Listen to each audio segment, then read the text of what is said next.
और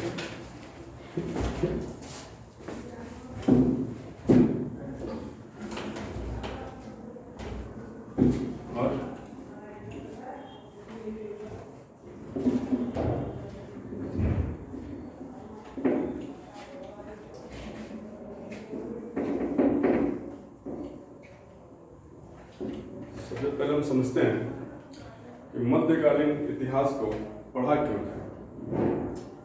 जैसे कि प्राचीन इतिहास में हम लोगों ने पढ़ा था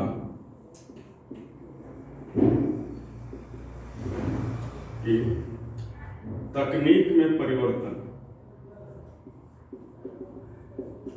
तकनीक में परिवर्तन ही प्राचीन इतिहास है। तकनीक में क्या परिवर्तन हुआ? जैसे पाषाण काल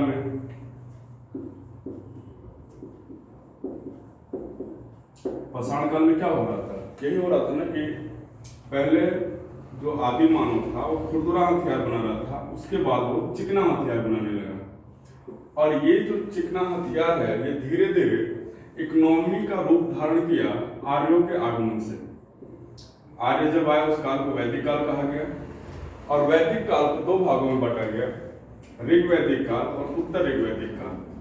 ऋग्वैदिक काल में आर्य अस्थिर थे, कबीलों में थे, और जो राजा होता था वो कबीलों का राजा होता था, न कि एक क्षेत्र का राजा होता था। जबकि उत्तर ऋग्वैदिक काल में आर्य गंगा घाटी आकर बस गए और गंगा से जमुना के क्षेत्र को उन्होंने ब्रह्मर्षि प्रदेश कहा, और उस ब्रह्मर्षि प्रदेश में इन्होंने कृषि का विस्तार किया। अब सवाल उठता है कि इस एरिया में कृषि का विस्तार हो क्यों रहा है? तो ये इसलिए हो रहा है ताकि वहां पे उपजाऊ मिट्टी है, हल्के जमीन है और लोहे का आविष्कार हो गया। अब ये लोहा दो कामों के लिए यूज होता था, एक तो जंगल साफ करने में और दूसरा तलवार बनाने में।